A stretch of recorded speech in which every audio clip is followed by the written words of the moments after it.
And for the purpose of the recording and the transcript, I'd be grateful if everyone who speaks could ensure that you state your name and role. I can begin with the introductions. I'm Deputy Helen Miles, Chair of the panel. Deputy Lucy Stevenson, Vice Chair. Deputy Alex Curtis, panel member. My name is Max Andrews. Constable David Johnson. Deputy Jonathan Renniff, panel member. Thank you. Good morning. Deputy Lyndon Farnham, Chief Minister. Deputy Malcolm Ferry, Assistant Chief Minister. Leslie Darwin, Chief People Officer. Andrew McLaughlin, Chief Executive Officer.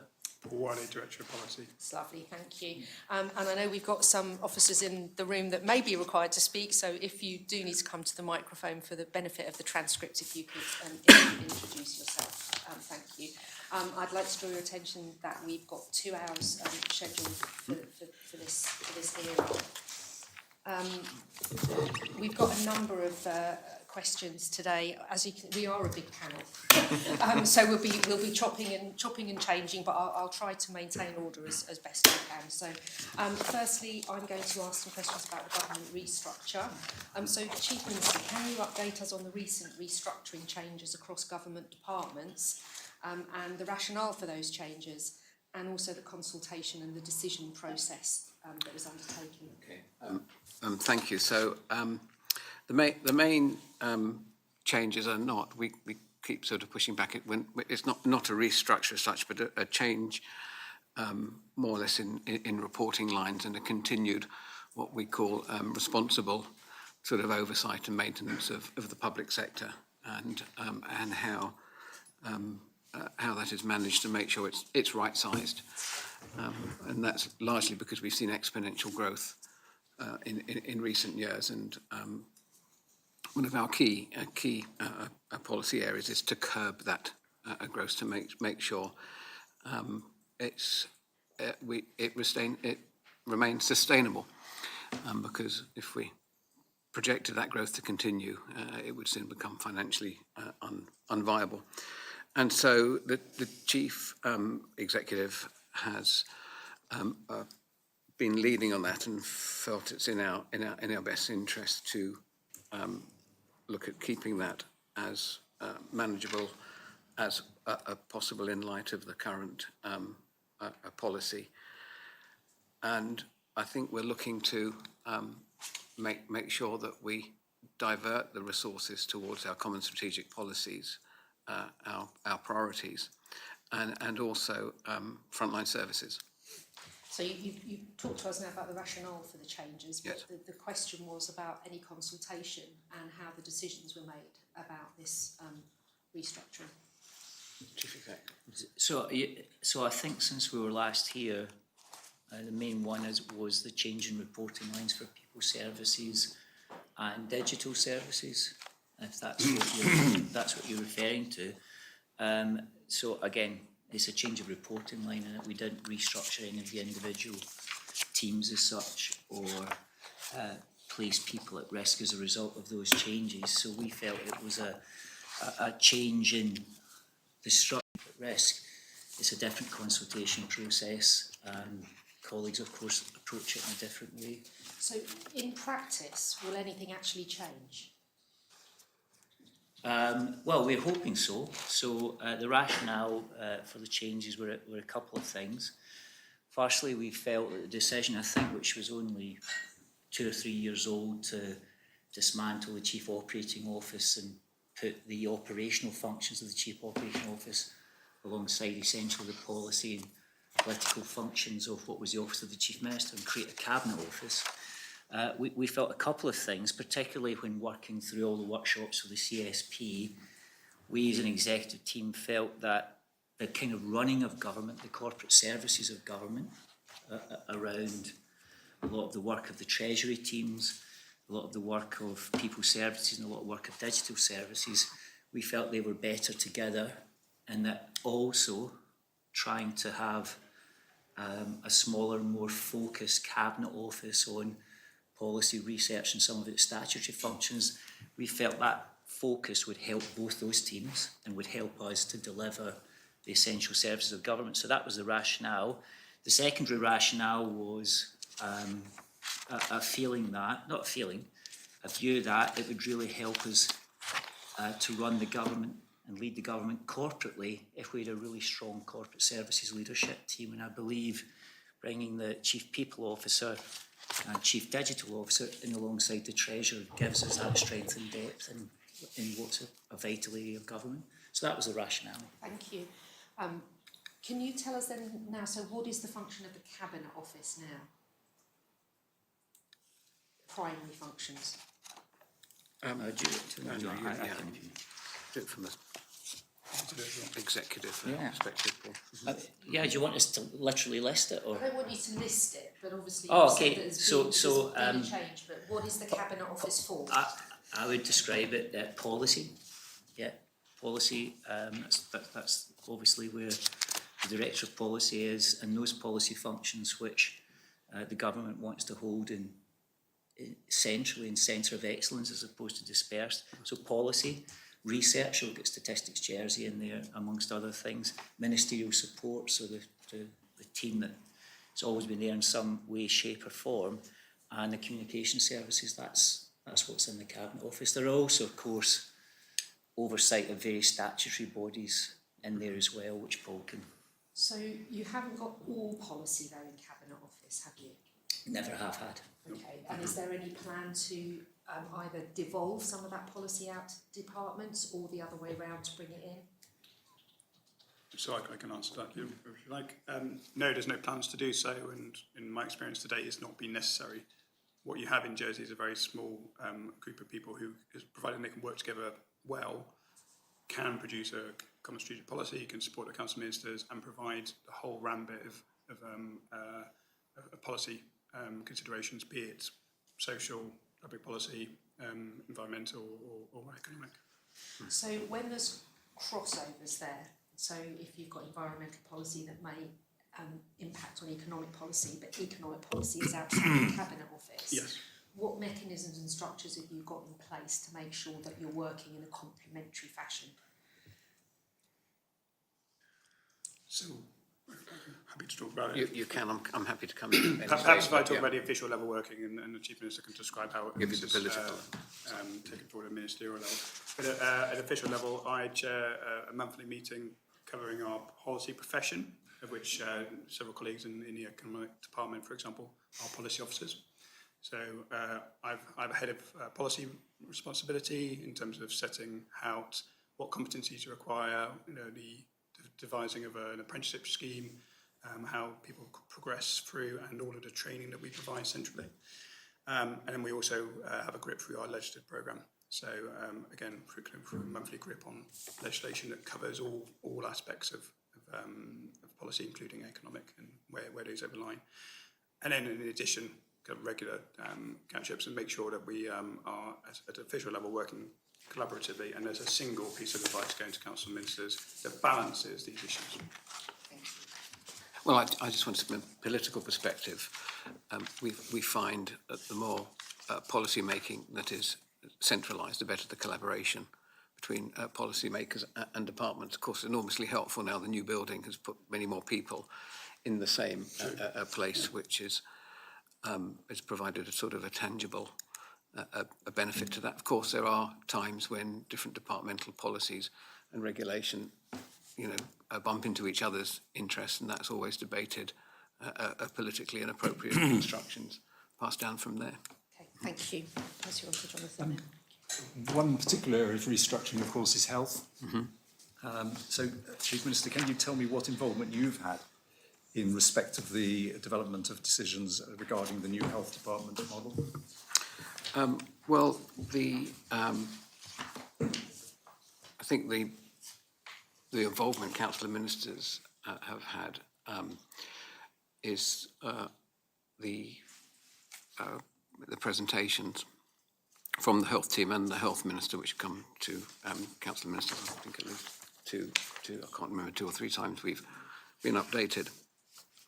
Towards last year, when the concept was presented, council ministers agreed with the principle of the idea and charged the health minister and his team with working that up. Following that, there was a period of quite a detailed stakeholder consultation, and they're still, I believe, finalising the structures and the type of system they want to move to. I'm not sure if any of the officers can add to. I'm interested in your involvement. Well, my involvement is basically one of high-level oversight. The health minister is leading on it. We've been kept informed of the direction of travel. Council ministers support the principle, and we wait to see the final detail and the final approval to make that decision at the right time. At a scrutiny panel hearing this week, the health minister told the scrutiny panel that he hadn't considered how the reorganisation would affect patients. There was no indicators that would measure whether his reforms were successful, and there was no single document that summarised what he's proposing to do. Why do you think the public should have confidence in that kind of policy making? Well, before the move or the transition, or any proposed transition can take place, we're going to need to, the government's going to need to be fully confident that what we're moving to will provide an improved service for islanders. The stakeholder engagement is important because we're talking about more the structure, how it's going to be managed, rather than the services that are going to be delivered. A lot of that work has been done as part of the new hospital and healthcare facilities, and there are business cases that sit alongside that work. So I'm confident that we're moving in the right direction, and we need to be confident when the detail comes in front of the government again with all of the detail of the restructure. That's when we make the decision based on the information we have to hand there. Don't you find it surprising that it was a scrutiny panel that discovered that there were no indicators that would measure whether this reform was successful? It hasn't come out to you. Could you just elaborate a little bit? Because when you say there are no indicators, there are. I think you're probably underestimating the officials in the health department. They've done a huge amount of work. They don't just write this down on the back of a cigarette packet, and it's. I think you might be missing something. I pushed the minister on whether there were indicators, and he said perhaps I haven't given sufficient thought to how we might analyse the success of this or otherwise. Yeah, and I mean the minister's expressing his political position, but I would assure members that the officials behind that operate and plan and structure our health service will work to put all of that information together so a properly informed decision can ultimately be made before we go in that direction. Can I push you there? My questioning started with the level of oversight with this. I think what is concerning is that there doesn't seem to be independent challenge within the Council of Ministers of what the health minister is doing, and you haven't suggested there is. I would disagree with that. The health minister has kept council of ministers informed all the way through, taken many questions on the direction of travel, but of course we're waiting for the final detail and the final forecasts, to come through, financial and how the structure might look from largely a staffing perspective, whether we're going to agree to move that into a more autonomous part of the government. Those are decisions yet to be made, and those decisions will have to be based on information. And I'm confident that information will be forthcoming. Do you think it would be a good idea for there to be indicators of success? Indicators of success will around this reform, that there will be some baseline information about where we are now, where we're trying to get to, and some measurements that say whether we've achieved what we were trying to. Yes, well, I'm fully aligned with the health minister. We are focused cross-government, especially with the health service, on delivering sensible, practical solutions. The idea of this restructure is to improve the structure, to make it more productive, more efficient, more effective, and more aligned with our new healthcare facilities that are being planned. I think no health minister or government sets out to do a bad reform of health service, obviously. The question is, how do we measure whether it is successful or not? And the minister made clear that there were currently no measurements in place and there hadn't been an analysis of that. I'm asking you whether you think it would be a good idea to put that in place. Well, the way we measure it and the way we predict the outcome will be an essential part of the decision-making progress. So that's going to happen. And I believe that the health minister is aligned with that. The fact that he personally hasn't given enough thought to it at this stage is an indication that in line with the work the officials are doing behind the scenes, he's going to have to turn, him and his assistant ministers will be turning their work to that imminently, because as I said, we're going to need to know that before we can agree as a government to move forward, ultimately as an assembly. Okay. So if there's any information lacking now, it will be forthcoming. It looks as if the reform is driven more by instinct and vibe at the moment in terms of the lack of data, lack of argument, lack of real argument being put towards us. Fortunately, we are supported ably by a structure of public sector that will ensure we are always guided by the correct process and the correct. But don't forget, in politics, there has to be an element of that. We understand our island, our constituencies, what we want. So we often we charge the officials in these kind of other cases in turning that vibe, as you refer to it, into a policy, into a reality that improves things for islanders. That's the aim. Do you think there are any other changes needed within the civil service to deliver the health service and the reforms the health minister requires or wants to do? Across the broader public sector, possibly.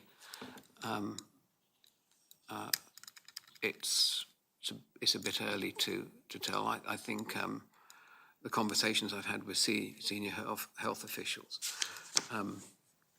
indicate that the direction we're going. Don't forget, the hospital now, we've gone from a previous single site proposal to a multi-site proposition. What we will end up with, a 3 or 4 site solution, is still significantly much more consolidated. What we have now, what we have is a very disparate health estate, which touches on a number of different departments, not least property holdings, for example. So there will be collaboration and involvement, but it's hard to say exactly what that is at this stage. Moving beyond health, what further restructuring or reorganisation, however you want to call it, plans do you have for this year and next year, if any? Well, there are no planned restructuring. We're not going to go into a restructuring process. For example, I refer back to the OneGov type. And in fact, we're sort of, I think, almost trying to row back a little bit from that, because I believe that set us off in the wrong direction and was responsible for the exponential growth we've seen over the last a few years. What we have to do is make sure we are right-sized in all the departments. We prioritise. So I don't want to see departments that are over-resourced and being left to be over-resourced while there are other departments and other areas under-resourced.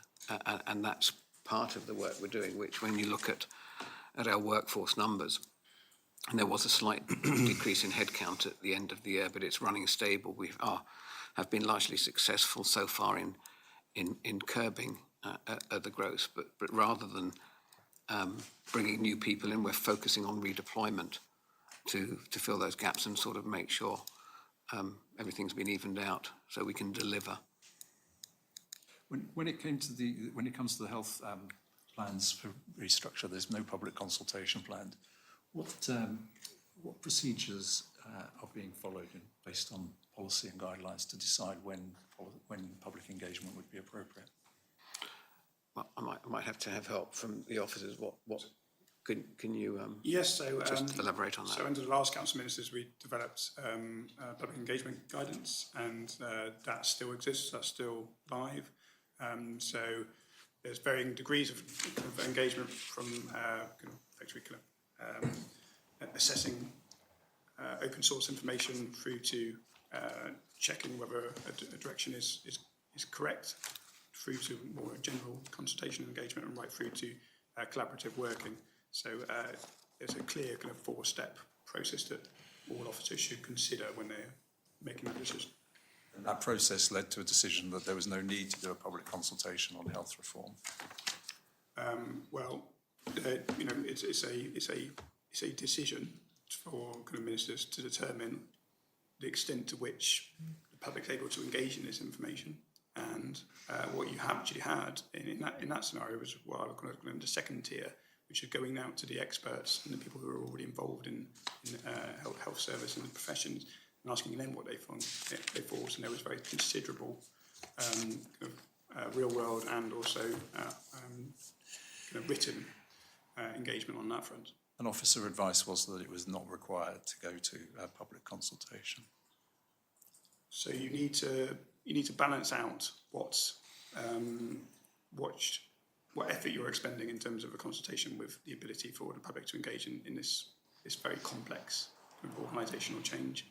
So officer advice was... I don't know. I'm not going to say yes or no because I don't know what the official advice to the Minister was on that front. But in any case, it's a safe space policy discussion to determine what are we trying to achieve here, what's our policy intent, and what's the best mechanism for engagement to actually get us to that place. And Chief Minister, sorry, I beg your pardon. Sorry, Lucy we're first, both going. sorry. I was just going to say that the policy inclusion framework Yes. is what I think Paul's referring to there. Is that something ministers are aware of?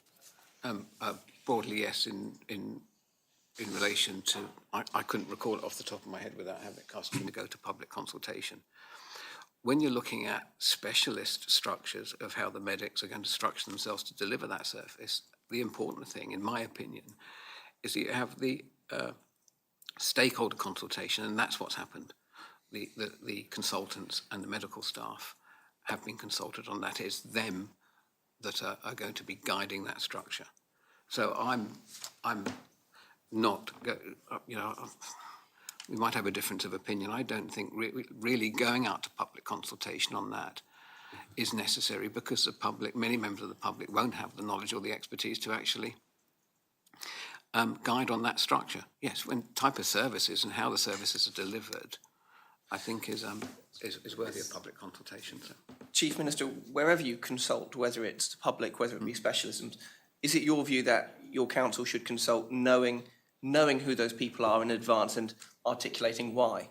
This could be done through terms of reference or anything, but is there, are you confident that kind of when those decisions are made to scope anything or to consult on anything or to perform an action, that the articulation as to who you're going for, because Mr. Wiley just said this is a complex matter, and it would seem that something complex would require you to understand who you need to speak to, why they are of importance.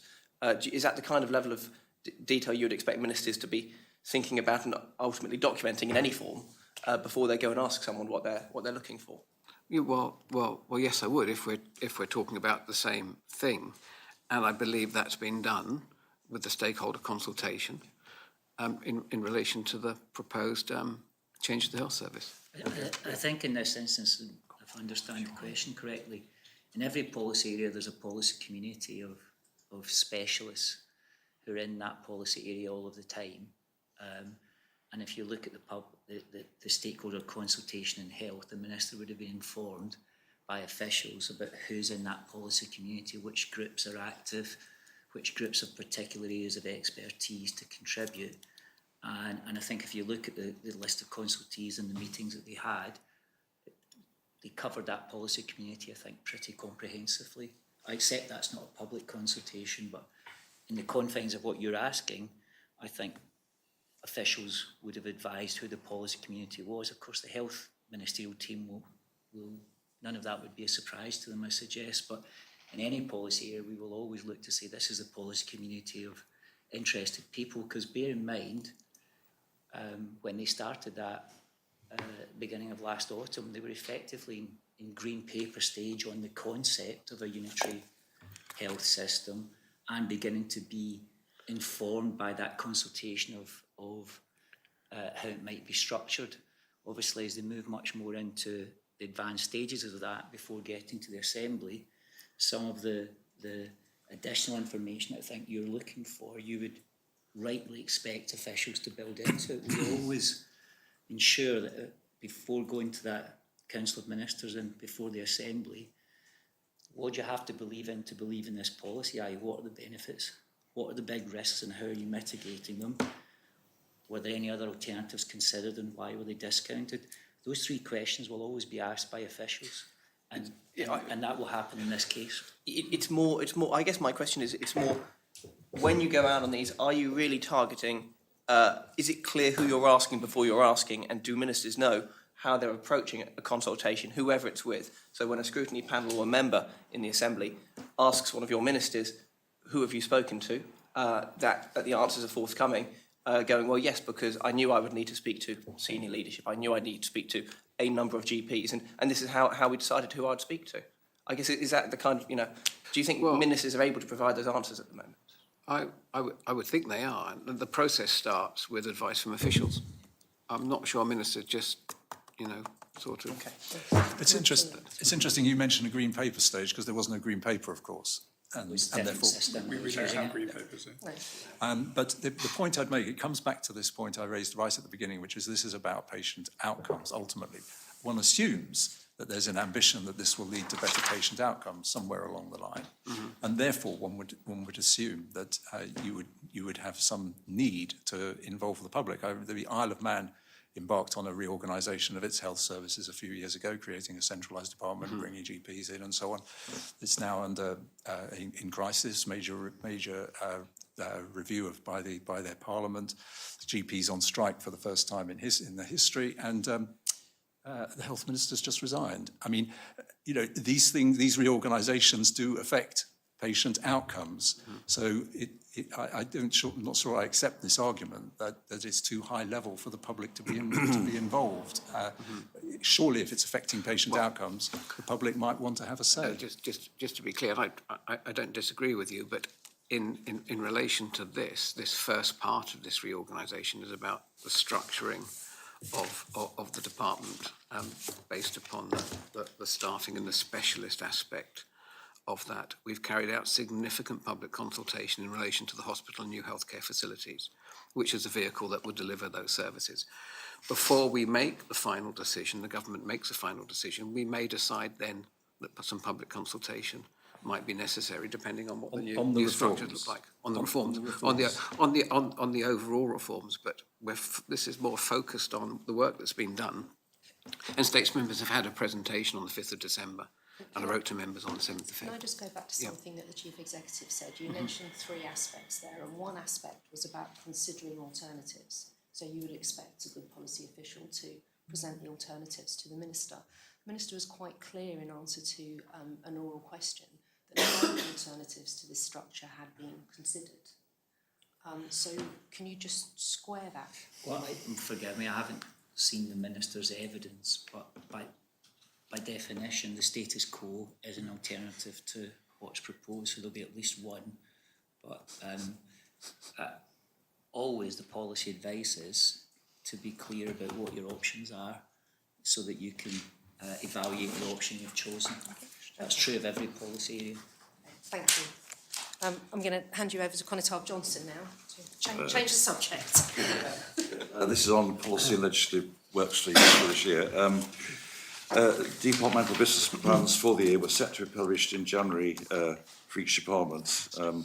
However, the panel notes that a bulk upload, if I can call it that, well, these were published only yesterday afternoon, with that for Treasury and Exchequer being the only one published some time before.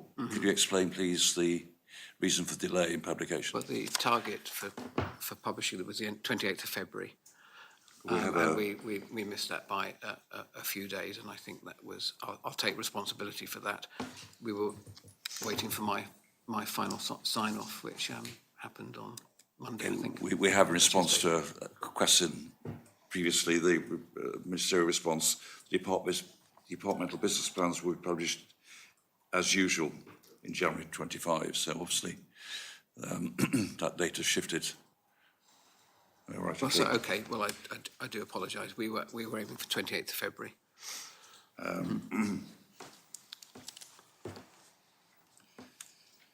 Are there any, so there was a bulk publication yesterday, are there any still outstanding from any department? As far as I understand, they're all completed now.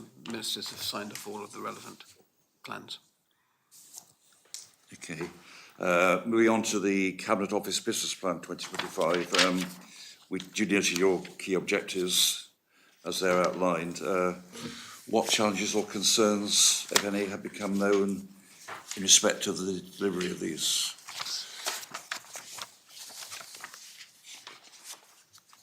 Paul, do you want to? Yeah, so the departmental plan in part replicates what the Chief Minister wrote to Scrutiny Liaison Committee and this panel back in November, which is the Annex A, is the legislative programme.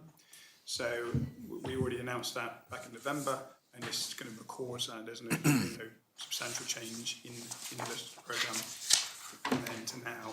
What the Cabinet Office Departmental Plan does is just try to describe the other work that we've already discussed and what's undertaken in the Cabinet Office.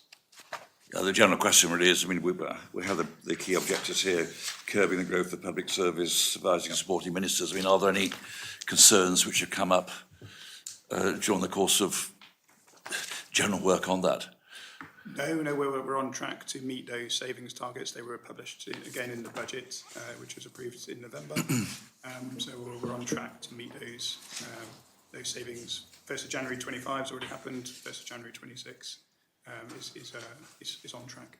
Okay, and moving on to some of the actual specific legislation, we noted in the published legislative programme under your remit, this includes powers of attorney law, control and auditor general law, and control of housing and work law. For the benefit of the public, could you please provide a brief scope and progress report on each of these matters? I'm happy to do that if you want to. Okay, if you like. Yeah. Waiting to answer. Yes, yeah, we're all queuing up to answer. Yeah. Paul, you go ahead. So the powers of attorney work continues under the good stewardship of the Legislative Advisory Panel and others. So that's on track. The Comptroller and Auditor General, we're just working through the policy implications of a corporation sole as it's recommended. So we're just doing a bit more work on that. And then the Control on Housing and Work Law, we've already lodged the enabling power, which is what is described there. The actual policy comes later in secondary legislation in our regulations. Yes, we have had a briefing on that, and we'll come on to that later. Yes. Again, I guess that. And again, are there any particular challenges you come up with on any of these matters? Well, on those three, no, not yet. No. And the final one of these then is in a letter to the panel requesting an update on the legislative programme in January, with a reference made to the post-mortem examination and marriage and civil status work stream under that programme. Sorry, it was omitted. It's also omitted from the published legislative programme. Has a decision been taken as to whether or not to take this forward in some way? And what is the present position? Sorry, I didn't quite hear, but I think we were referring to when a person goes missing and there's no certificate of death. I think it's that issue.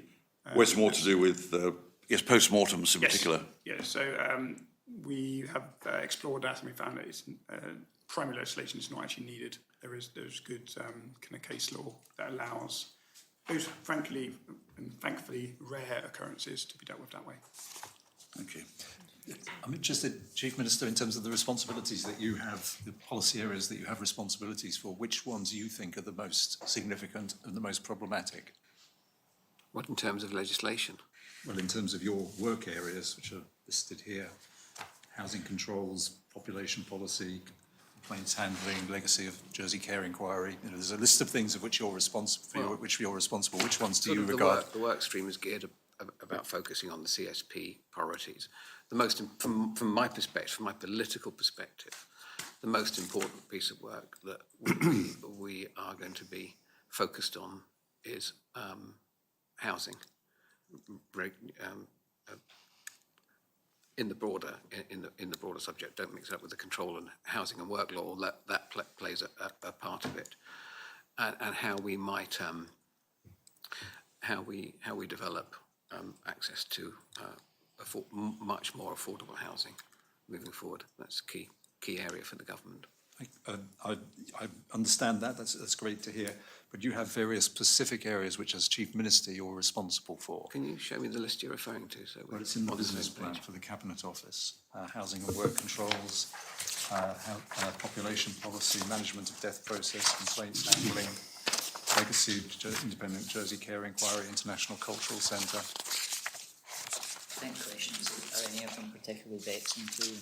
Well, which ones do you think are the most important of those? Can I see the list you're referring to? I don't seem to have it in front of me. No, I can. Thank you. very much. So the question is, out of this list here, how These are would the I areas rank? you're apparently responsible for according to your own business plan. Yes, yeah. But you want me to rank these, do you? Well, I want to know which one you perhaps think is the most important.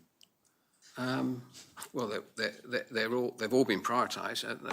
That's how they've got onto the schedule to get done. And you want me to prioritise them? I think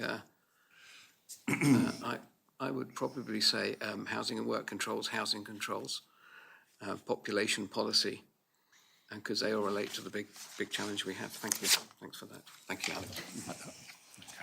Sorry, going back to the national programme, the one other matter is the management of death processes and the International Cultural Centre, which is amongst the priorities within your department. Again, could you update us, please, on the scope and progress of that? So death management is in our development pool, as we call it. One of the things I discussed at a previous panel was that there was far too many attempts to legislate in this period, at 129 different bids for activity. Council ministers whittled that down and prioritised that down to 59. So the 59 are in the Annex A, that's to the programme, but death management, for example, is in our development pool. So we are working on it in the background, and it might be ready for future council ministers to consider. That answers that question. International Cultural Centre, yes, Deputy Alves is leading that, and there'll be more announcements coming forward shortly. Okay, well, think of that. My final question in this area is the delegation responsibilities to your assistant chief ministers. Have there been any further recent delegations in that respect? Well, with delegation of a review of the Freedom of Information Law has been delegated to the Assistant Minister Deputy Ferry. Any others? Not that I'm aware of, no. Okay, thank you. Thank you. Thank you. You talked a bit about control of housing and work, and Yes. the draft regulations have been lodged for debate. This panel have had a private briefing on the proposals, and we did make some suggestions about maybe amendments to the report. But for the benefit of the public, can you outline what exactly will change in practice should those draft regulations be approved by the States Assembly? So the updated law basically aims to maintain the existing migration controls. So the law will provide increased flexibility in making future changes, allow for digital solutions in supplying and demonstrating a control on housing and work status, are easier to understand. Some of the language has been changed using a simpler language and a simpler structure. And I think importantly they modernise considerations of relationships and family units. Those are the key sort of changes, but basically it sets up a structure that's, I think we're going to need to revisit that when we look at our population policies and workforce requirements in the future, so that it sets out the store. I think interestingly the communications around the draft regulations landed a bit oddly. Yes.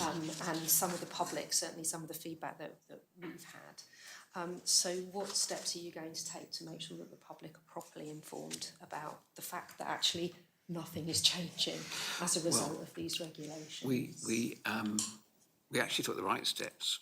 Regrettably, the BBC misreported, and we had to correct that. I believe we have asked the BBC to correct it. I think they corrected it on the website piece, but it was a news item broadcast. And it would be helpful if they broadcast the correct lines, but comms are working on that, and I think we can Thank you. put that right. You talked about, as we know that these draft regulations are a foundation and a basis for change. Can you tell us about anything about the changes that you anticipate bringing forward once the amended legislation is enacted? So in relation to the draft regulations? Not the draft regulations, the fact that this is a platform for making further changes. What other changes are you considering? Well, I understand Deputy Elves has been in conversation with Deputy Curtis, for example, to look at reducing the length of time for permanent residents from 30 to 25 years. I think we're open to that. So those conversations, that's one example. But I think looking ahead, we the falling birth rate, immigration versus immigration. Yesterday I received a presentation on how that impacts on schools. We're soon going to have 25% capacity at these current rates in the next 5 to 10 years in our schools.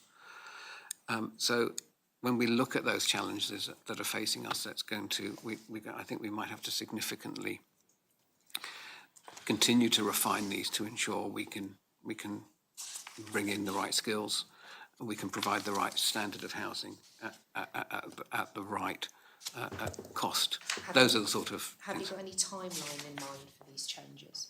Well, looking at the demographic forecasting, I think we have probably a window of up to 5 years to set out how we want to plan for the future, because the challenges really start to hit us in approximately 10 years from now.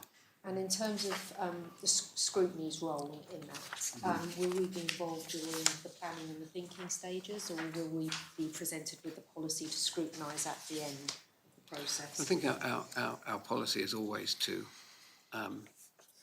involve scrutiny. I know the Assistant Chief Minister who's dealing with it is collaborative in her approach, and will undertake to make sure on this issue scrutiny is involved and regularly briefed.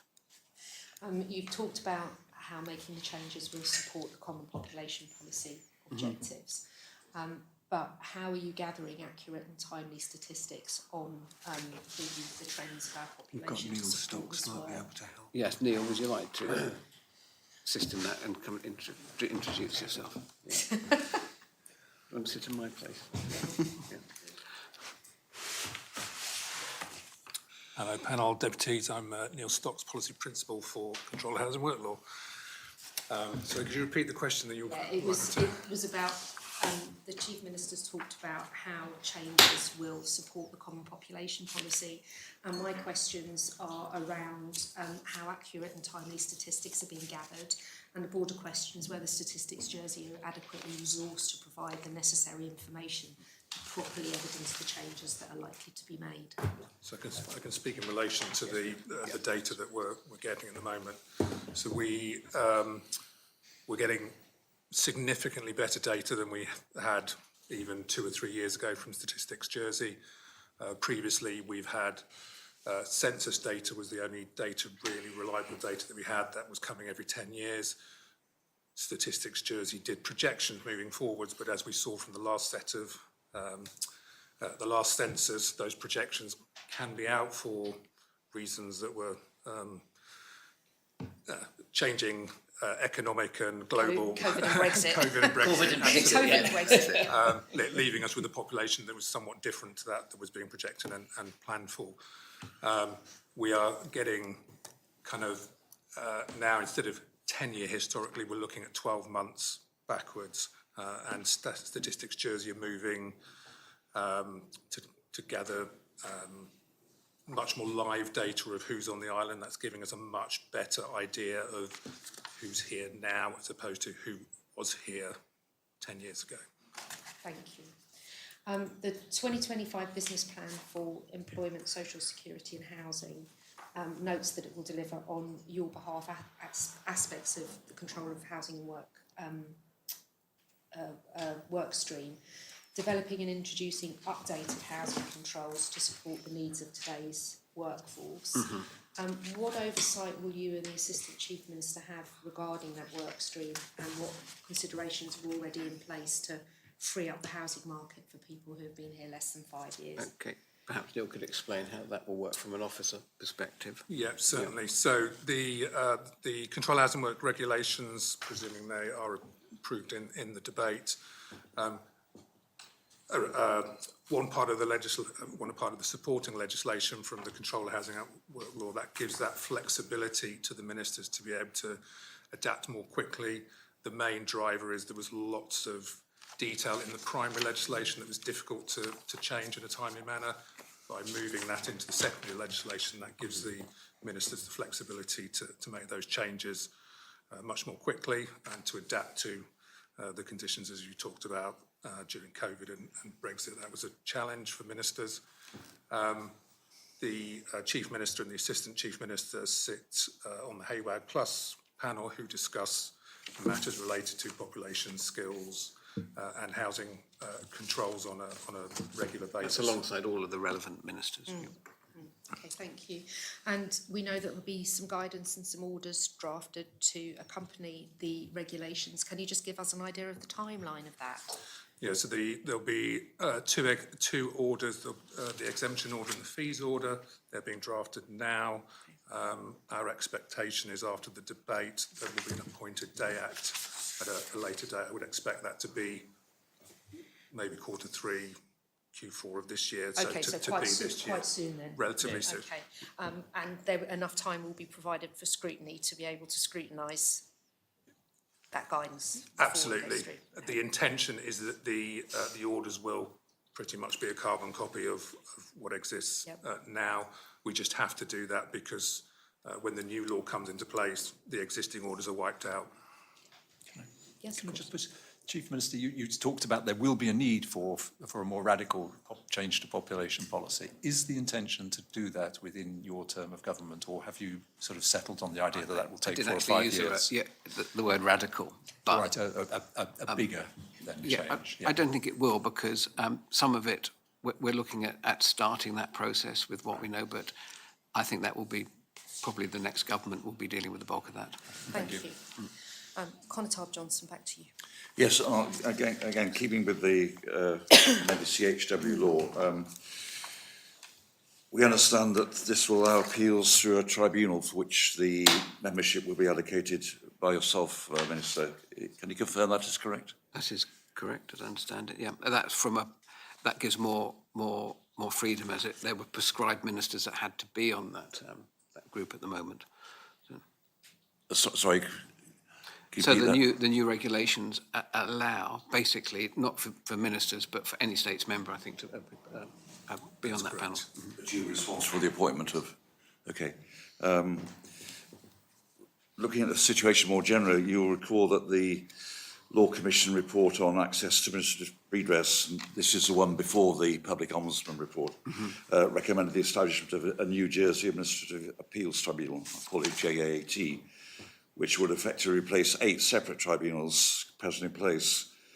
What consideration has been given to that recommendation being implemented, having particular regard to costs and the fact that that could incorporate the responsibilities of any new tribunal? I'm not sure. So specifically for the Controller Housing and Work Law, so at the moment there is a Housing and Work Advisory Group which is set up within the legislation, which, as the Chief Minister said, is a statutory group of individuals being ministers and need to be part of that. The Housing and Work panel that's set up within the new legislation, which was agreed by the Assembly in March 22, I think, sets up a similar panel, but it gives it removes that requirement for it to have to be a specific person or minister on that panel. The Chief Minister still has the ability, as he does now, to appoint other people to that panel, but it opens up the potential membership of that group as the Chief Minister wishes to do the same role as the Housing Work Advisory Group does now. Well, think of that. What I'm really getting at is that there was a recommendation that we have one appeals ministerial tribunal some time ago. If that had been in place, whether that could have been the vehicle to take on responsibilities under the new proposals, and that's what I'm getting at. Would it not be a sensible thing to do to look at the general point of tribunals in the context of any new tribunal? So the panel also has a role of,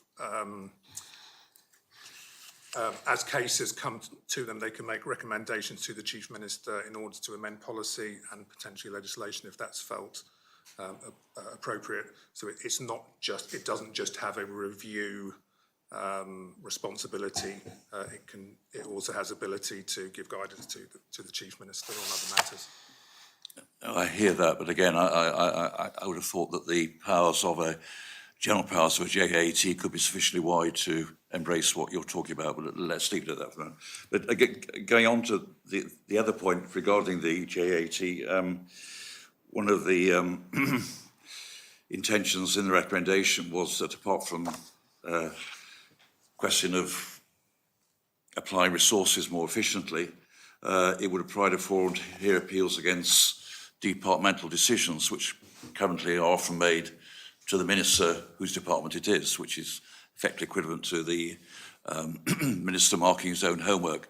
That would, to many, appears to be contrary to the rules of natural justice. I mean, do you agree with that basic philosophy that it is wrong for a minister to hear appeals against decisions of his department? I'm not sure, actually. I think it depends on the circumstances. I think the principle of not marking your own homework is fine, but marking the homework of your officials is as a minister is okay, I think. But in the context of tribunals generally, would you be prepared to commit yourself to relooking at the whole idea of a JAT again before the next budget, possibly? We can certainly have a look at it. Paul, do you want to sort of... So just to be clear, we have no current plans to do that, and through the kind of prioritisation process that we went through, that was one of the things that was considered, but there are kind of more pressing matters that were chosen, I'm afraid. Okay, we've answered the question on that. Thank you for that. And going back to another more general point, the respect of delivering the wider government ambitions, legislation and strategic policy across departments, as shown in the Cabinet Office business plan. I'm sure you'll say all due steps will be taken to facilitate your objectives, but to what extent do you regard scrutiny as being a important element in pursuing those objectives? And do you agree that it would be appropriate to co-opt scrutiny at an early stage in many of these? Well, I've always believed in that. I've always tried to do it, and we continue to move in that. And to develop policy itself, possibly, rather than just be presented with a draft. Scrutiny in the role of developing policy, and that might be a broader discussion. But I mean, in relation to. Do you do that with recommendations when we present things? You make recommendations. I think that's a process that exists. I mean, if you want to go further back, right to the very spark or the bang that created the direction, I'm not really sure. Question of how that's the early difference in the between stage. Government and. I think basically scrutiny generally would welcome early Understood. Yeah. Okay. engagement on matters, so we could actually input to some of the policies rather than just. Okay, well, I would hope we're giving early engagement where possible, but we'll certainly take that on board. Okay, thank you for that. Finish that. I think it's still your questions. You've got a task to. Sorry, handing over to myself on. We touched on the ombudsman situation, and we're aware that Deputy Scott, Assistant Minister, has been given some authority in this respect. Could you please provide an update on the review underway with the status of the development of the proposals for a final stage complaint handling system? Sure. So Deputy Scott plans to launch public consultation imminently, actually starting Monday the 10th of March and running for 8 weeks. And the aim of that consultation is to understand people's experiences when submitting a complaint with a public service attached. And their views on how an external reviewing body should operate on the island. The consultation will provide much needed data to assist, in the decision and making, and will inform the development of the final proposals. The panel's received, I think, draft version of the consultation document and the questions. And whilst the project is still at the development phase, Deputy Scott's is going to we are provide due you with to regular updates, receive Deputy Scott at some stage, but you referred to consultation. Can you outline the level of engagement and consultation undertaken to date and I'm not sure I've got, you have, undertaken to date, and any further consultation? date. You'd have to ask Deputy Scott. I would imagine there's been some internal stakeholder consultation. Okay, This is this public consultation, which I think is relevant because this is a service for the public in relation to making. Okay, so we'll have to ask the deputy. So yeah. And going back to the agreed original terms of reference for review, can you outline, is there scope to develop these further during the review process? And whether other areas have been identified for inclusion? So the aim of the project is to identify perhaps a blend where considered in the best interest of the public to sort of land somewhere between what we have now with the complaints panel and a fully functioning ombudsperson. And so the aim is to find a solution to that, probably a blend of the two, I suspect. But we want to make sure the important thing is we provide proper recourse for individuals with complaints. The whole idea of this is to have something that will improve the public service, will help the public focus on responding to complaints and taking action especially. Yeah, I'm sure we all share that ambition. But what I'm really getting at, though, is that is a scope within the terms of reference to extend what you say there is, additional activities like driving improvement, own initiative investigations, even whistleblowing role. Those could all be incorporated within the present review, could they? I did, yes. Yeah, so can you just, with our colleagues. As the Chief Minister said, what you'll end up with, and we discussed this earlier in terms of the number of options, there is a status quo option. There are at least 2 or 3 that get you on the way to a fully fledged ombudsperson. Those could be, depending on a consultation, you know, and a view of council ministers and scrutiny advice and resourcing, frankly, you could end up with scenarios where a body takes on those responsibilities, but it's a bit too early to say. Okay, and just going on is the project on track for the final proposed delivered by July 2025 as originally anticipated? I can't remember the timescales. I know from conversations with Deputy Scott, the project appears to be on schedule, but I can't remember the. Yes, so it's still on schedule for this year. Yes, again, depending on what the use of the consultation is. I think it is on schedule, but I think we have to accept is the dynamic situation. If you do an 8-week public consultation and you absorb that, it may change your schedule depending on what comes up. But at the moment, we're on plan in terms of the next big thing happening, other than Deputy Scott coming here, is the public consultation. So I don't think that the proposal was to report by July. I thought it was by the end of the year. Yeah, I thought so myself. But, Okay, but it's on schedule whenever I that think is. we Yeah. asked to have it brought forward to July Okay. in order that any changes could be put into the budget for next year. Because originally, I think you said it was going to be November or December. Yes, yeah. And I think at a previous hearing we did say actually that's far too far because. Okay, can I check with Deputy Scott on that? Let you know, thanks. So picking on your point, the reference the Chief Executive mentioned public consultation. So once the proposals are out, is the intention there to go out to public consultation on them? Well, it's going on Monday. Yeah, it starts on Monday for 8 weeks. Yes. Okay. Yes. 10th of March. Yeah, Monday, 10th of And March. we'll shape the final proposals around that public consultation. And providing, as we've discussed, providing those timescales work out and there's not something unsurprising, we'll still be providing a report to the Chief Minister by July. So it's certainly possible. Thank you. And the final question I have on this is, once we've got to the end of the process, will the proposals come as a standalone proposition, or will they be part of the budget debate? I would think, given that a state's decision has been made about the Public Service Ombudsman, it would possibly be wise to bring it as a standalone proposition. But you know, in the past we haven't always done that. We've often used the budget to. It's probably something which deserves its own court case. Yes. Yeah. Thank you. Thank you. Thank you, Consul. Okay, Could I just before we move on from that section, just confirm So there has previously been a public consultation on the same subject matter, hasn't there? Ombudsperson. Ombudsperson. Yes, absolutely. And when was that?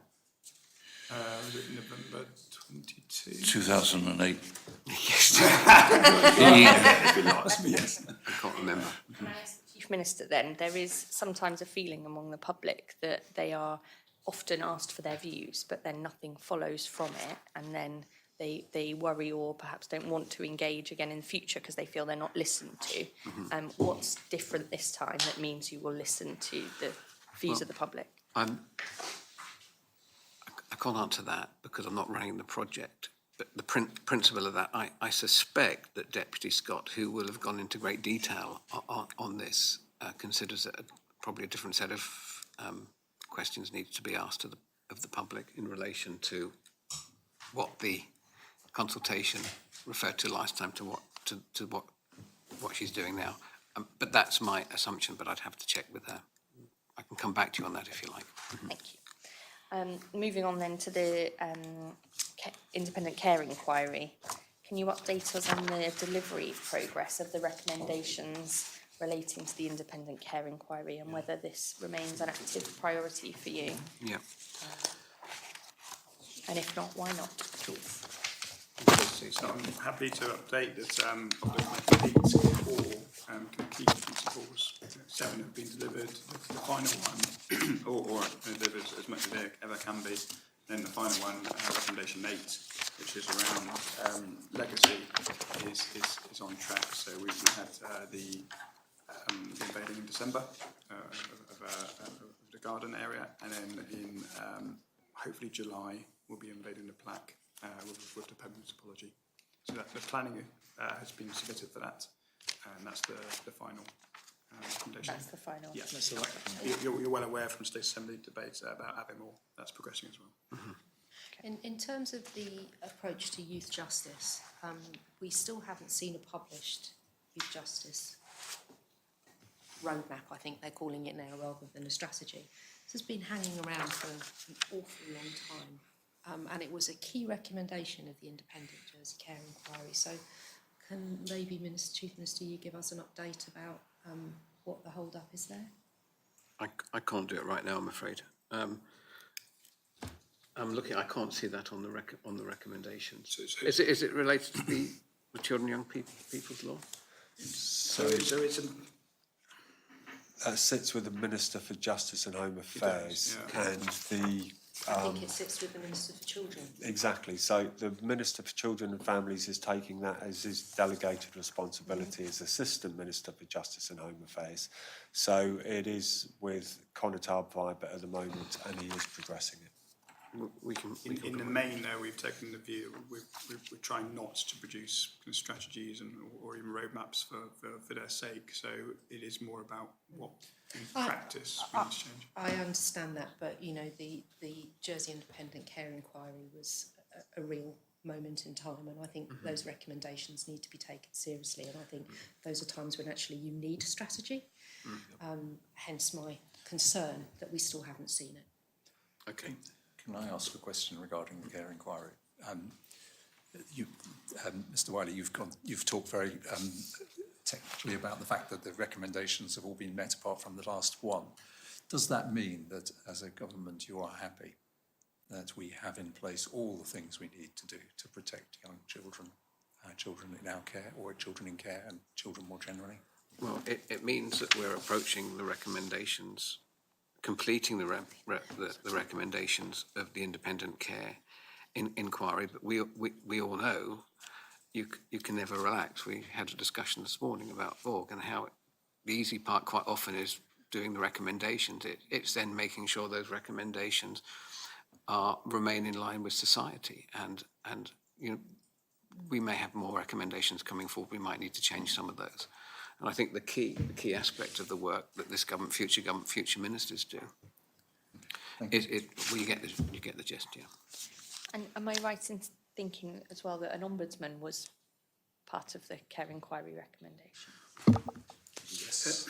So in terms of, I think ombudsman. yeah, there was an element of the Jersey Way recommendation. So recommendation 7 had discussions around the dual role of the bailiff, the the ability to make complaints and those sort of things. So yes, it was. And it did cite ombuds, Yes, it did, yeah. public sector ombudsman.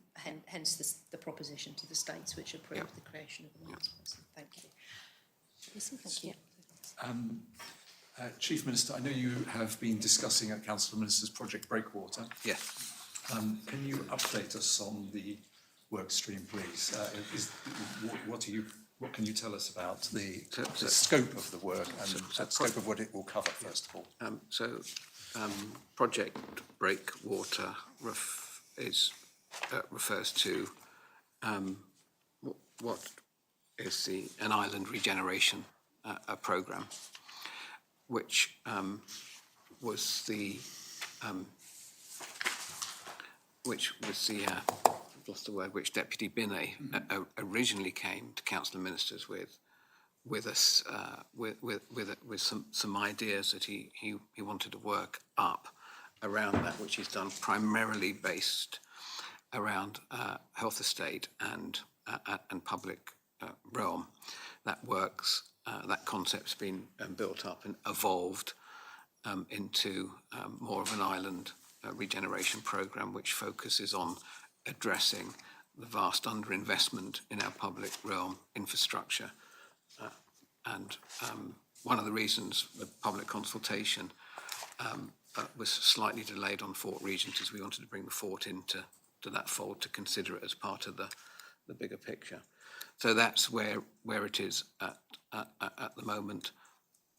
That concept is progressing into something more solid, and as soon as we get to that stage, which I hope will be soon, Cabinet Office and Treasury have been working on it, because when we do bring it up, we want to present something that is not just an idea, but something accompanied by business plans and financial modelling, and then we'll come to the consultation stage. But we want to get to that stage before we share it. Is the Treasury Minister now involved? Because when we last spoke, she wasn't. The Treasury Minister is briefed and received the latest brief, I think, day before yesterday.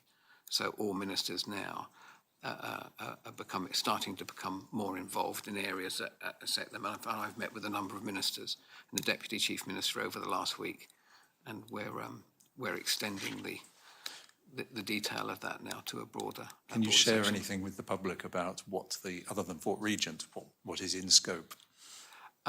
So what is in scope is putting in place a long-term capital plan that is, I don't think has existed in a proper structured capacity ever. There's been sort of some rough ideas, but we do not, for example, we tend to wait for things to break and then fix them rather than have a plan in place. I think one of the most important things is actually doing that. Paul, did you just? Yes. You can just add anything to that. Absolutely. So what you've got here, we're trying to marry that long-term capital plan to refresh kind of the essential infrastructure. And that's the kind of the schools, sewage, shoreline.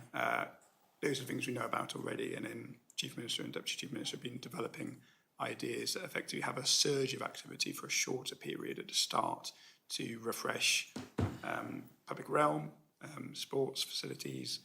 Fort Regent is part of that consideration. Some health prevention activities and screening to get us up to scratch. Again, surge activity, maybe around kind of economic drivers, the ability to bring people in and out of the island with subsidised air travel. Where are they going to live for a future working age population? So basically, very quickly, there are four key aspects: affordable housing. My own laptop, yeah. Could somebody just? Sorry, it's really. So the concept. Can't do anything, unfortunately. Oh right, okay. Proposes four key areas: affordable housing as the first priority. Then health estate, which looks at preventative medicine, the completion of the rest of the healthcare facilities, and digitisation of the health service, amongst some other things. Then investment in public realm, leisure, recreation, and economy. And then the fourth part is the long-term capital plan. Okay. Could I ask, yourself and Ms Wiley have just listed a broad range of areas which one would think would be part of business as usual of a government trying to improve and transform. What is it about the existing structure of the Public Service Act meant that these areas, from public realm to delivery of sports to delivery of, I think you mentioned health, you mentioned people coming and going and affordable housing. What is it about the government at the moment that meant that this couldn't be accomplished within the more traditional cycles of refining the budget or using departments? Or is this actually just business as usual? Well, I'm pleased to answer that because the reason we are addressing this now is because we have, and I say we, this government, previous governments, States Assembly, for decades, have not invested, they've not prioritised to invest and maintain our health estate, our public realm, generally speaking, our roads, for example. And so the business as usual, as we do it now, simply isn't working, in our opinion. And there needs to be a more formulated, this is where we probably all agree about processes and strategies and structures to address that. And that's what the Island Regeneration Plan aims to begin to address. I think these things sound, on principle, brilliant. I mean, it sounds like things that any government would want to do. But we're also told that there's a funding problem, and so how on earth are we going to afford to do all these very nice things? Well, we tend to sort of focus on the cost, to use the old analogy, and not the value. And from, I think, a Treasury perspective, this is basically a long-term cash flow exercise. Over the next 20 years, we will budget to spend, probably somewhere in the region of £2 billion on capital investment over the next 20 years.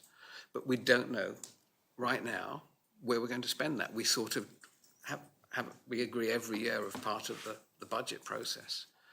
And it just doesn't work. It makes no long-term plan. It makes no commitment. And we've ended up where we are now with severe underinvestment in the infrastructure of our island. And so from a Treasury perspective, it's, and the paper, when we do launch it, it will present financial solutions and how we can finance on a sustainable basis. For example, some of the aspects of that, the provision of affordable housing can present a strong financial model, as Andium Homes have proved in the past. So that's all the work that we're starting to look at now. But rest assured, myself and the Deputy Chief Minister and other ministers, we're keen to get this finalised. We're keen to share it because we think it's potentially very productive. In terms of funding, beneficial. Is this going to be within the existing funding envelope of government? In other words, within the existing income that you have, or are there novel exercises being undertaken to leverage more money, borrowing against assets, selling? I don't know. What is it within business funding as usual? Well, I mean, ultimately on the long term, this will be part of an annual budgeting process. But we need to maybe, whether we legislate for it or not, we need to make sure that we have something in place that we can commit to on the long term without changing our minds as we do in reprioritising. And those are the things we're working on at the moment. And I don't want to say too much more about it at this stage because it is still a work in progress.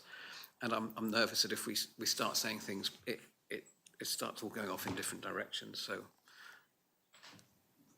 would you accept that it's something to have longevity? It's a good idea to get as wide a buy-in as possible. I think that's right, but I think, let's be fair here. It's a effectively two-year government with 13,000 at CSP, which we're recognising that there's longer-term issues that have to be addressed by the island. And we're at the conceptual stage of exactly what is in the mix, as you've heard. And I think it's important when you're being strategic and ambitious to spend your time thinking, what do you think really needs done? And then moving on to how you might go about doing it.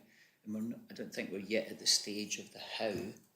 to be at a point to go out to fuller consultation, but I think there's a commitment to go out to consultation, particularly with members later this year, when the concept's in a shape where it can be shared. Yeah. We really, really want to go out as soon as we can, but we don't want to make the mistake of going off half-cocked. I'm sorry, that's probably not parliamentary, but do you know what I mean?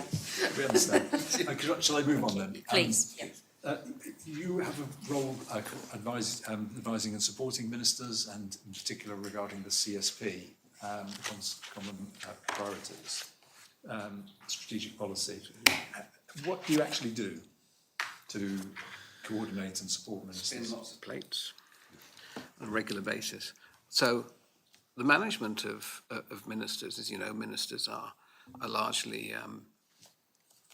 autonomous, a corporation and sole. The process for the management of ministers is run through the structure of the Council of Ministers, and in simple terms, that's how we do it. How do you do coordination to make sure that ministers are working together where there are overlapping? Well, the first thing we've done is, and I started at sort of a high level and work down from there, is include all ministers and assistant ministers at Council of Ministers meetings. So all ministers are involved in the Council of Ministers discussions, and that's been very helpful because having served as an assistant minister in the past, I know sometimes assistant ministers can be left out, not kept informed, and I think that's been beneficial because it means the whole of the government is up to date, generally up to date, and we generally get very good attendances. We, out of the 21 ministers and assistant ministers, we always get sort of 18 or 19, that sort of figure at COM meetings, so it's good. Then moving back from that, ministers, we will often set up groups, working groups, although we haven't got too many at the moment. I'm just trying to think of one off the top of my head. So we've got the Housing and Working Advisory Group. Yep. We've got the Cost of Living Working Group. Yes, as So examples. those are two.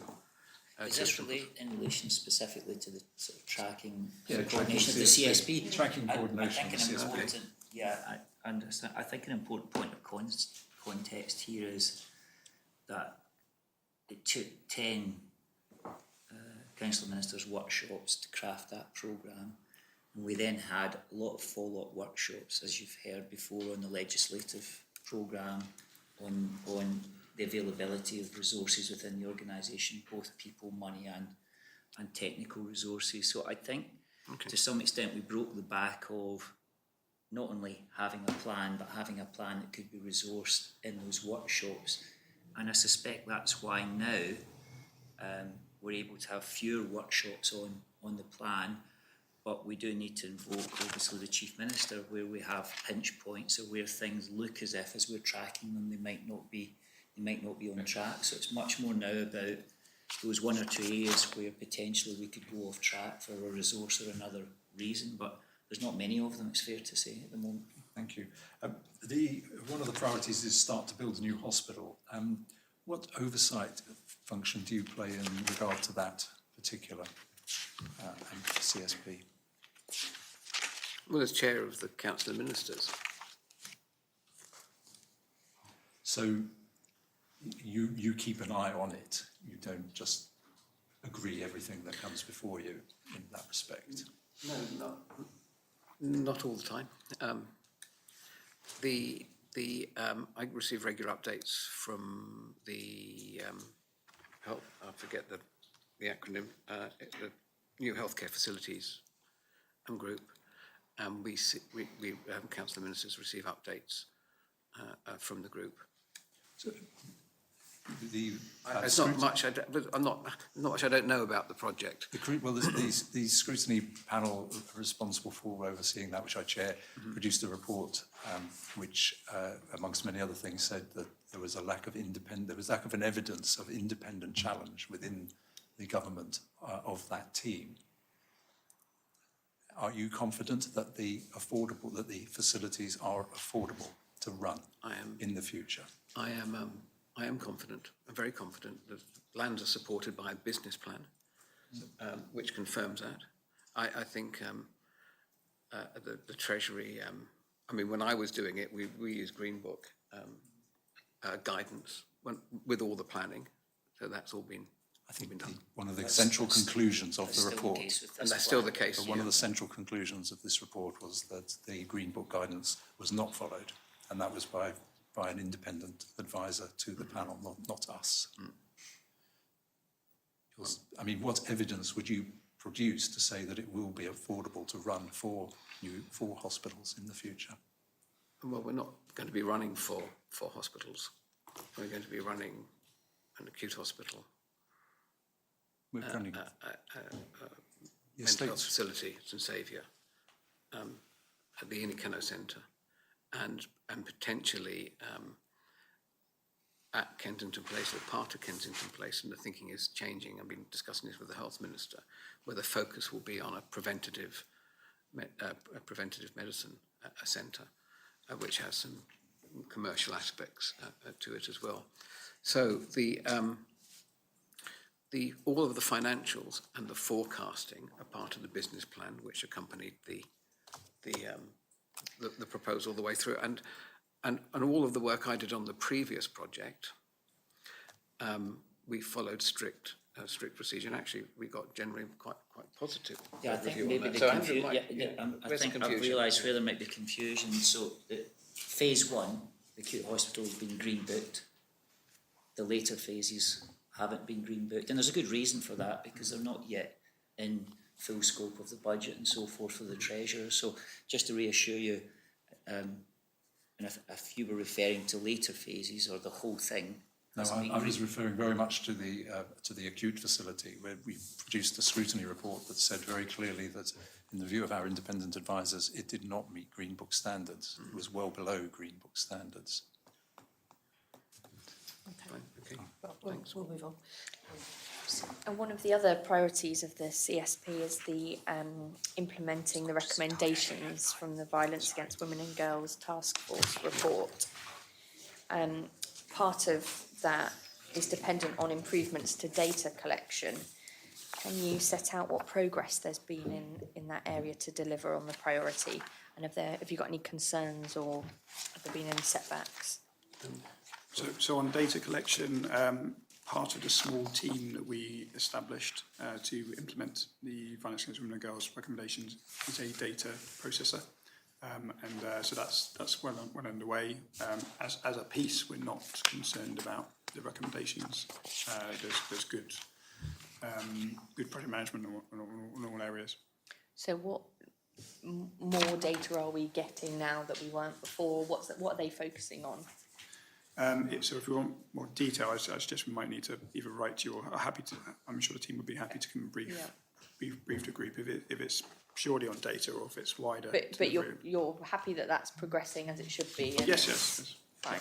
Okay, we'll leave it there for now then, as I'm Okay. sure we've got other No. ones to look at. But a further commitment needed for implementing the report recommendations. Talked about instigating reviews of key services and some law changes. Can you set out what's being reviewed and the timeline going forward as well, please? Yeah. So we're procuring the reviews right now, and again, I'm happy to write to you with more detail. There's drafting instructions for all of them. I think there's 6 items that we've got included within there. So stalking legislation and others, domestic violence protection legislation. They've all been submitted from the policy officer to the drafting instructions, and now we're in that kind of tennis match of back and forth to develop them. But we're very confident that all of them will be lodged before the election. And they sit under the Minister for Justice and Home Affairs, but do you have a role, Chief Minister, given that it's one of the 13 CSP priorities? Do you have a role in all of this? Not directly. I mean, We had a role in this. Yeah. There's a role at the start Yes. to make sure We that put they're it in in the the- CSP, and then that they're in the 59. Those 6 are in the 59 prioritised. Where we may need So legislative time, but unless we get flagged a problem from the team or from the minister or a logjam, we're kind of letting people get on with their jobs. I think. I think the role we played at the start was saying we accept the 58 government recommendations, and then it went over to Mary, to the minister. Thank to you. pick up on from there. Okay, thank you very much, Chair. Thank you, Chief Minister, for being in attendance today. I just wanted to start off by asking you a question in relation to the transition to a living wage and just the level of oversight that you have with your fellow ministers. Yeah. So what's the question? I've just asked a question, Deputy Farham, so I'm asking you as the Chief Minister, Yeah. what level of oversight do you have in regard to your ministers who have responsibility for transitioning baseline wage workers to a living wage? It's just what oversight role? It's a similar question we've been asking about other things. It's a similar answer to every other question I've asked on oversight. So we have, I'm not quite sure.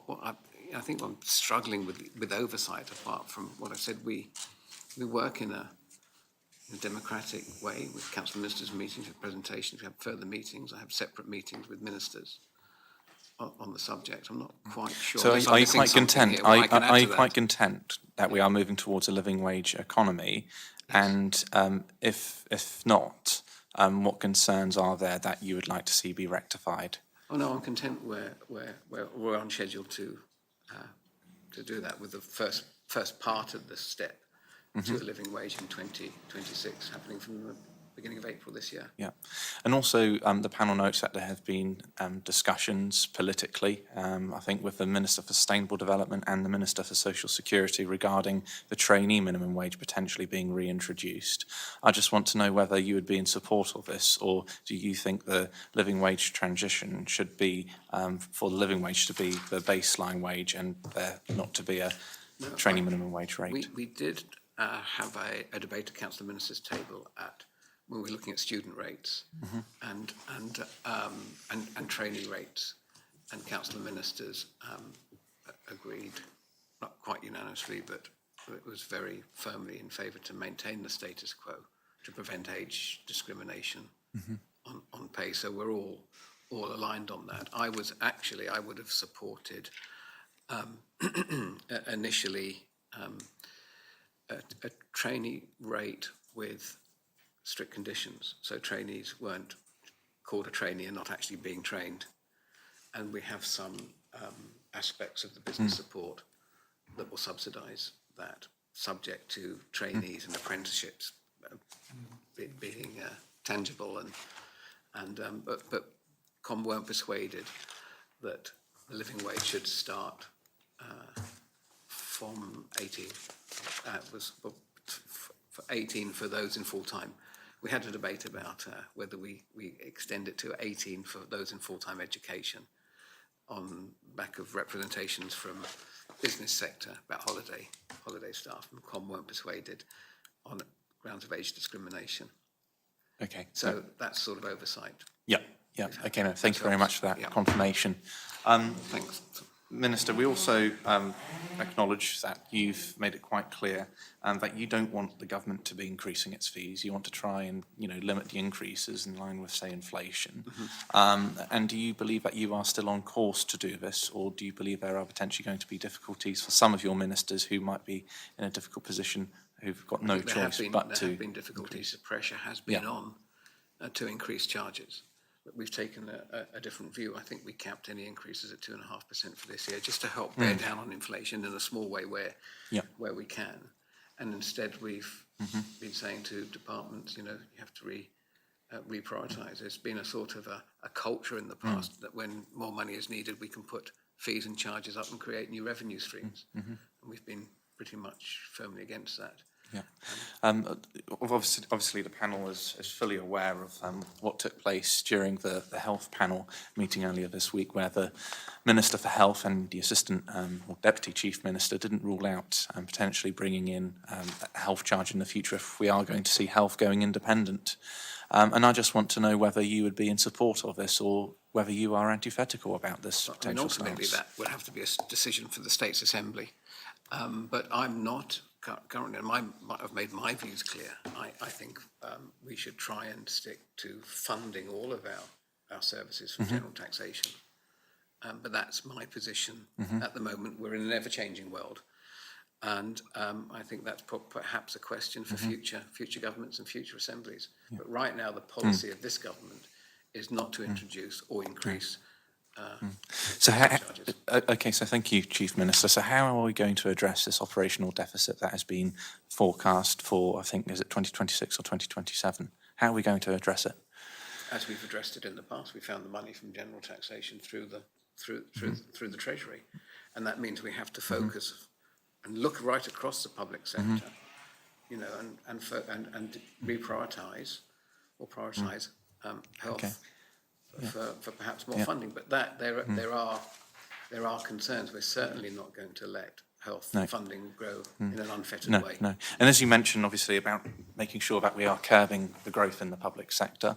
Members had a presentation, I think it was a week ago, on Friday, where we saw that government expenditure had increased by about 53%. So what role do you have in trying to reduce that figure so we can try and right-size the public sector, as you say?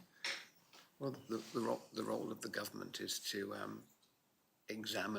carefully examine the spending, the expenditure in all of their departments, reprioritise that, and look at, you know, Chief Executive is, and the executive leadership team sort of lead on that work. And on top of that, we've implemented a recruitment freeze to focus on redeployment of staff.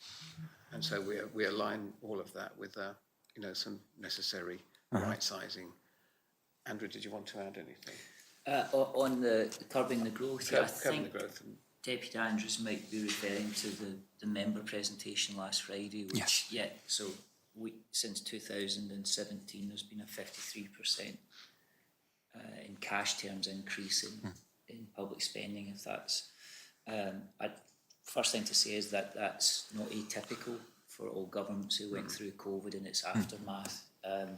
But obviously it's a concern for us because we present ourselves as a low tax jurisdiction. So it's a particular challenge for us.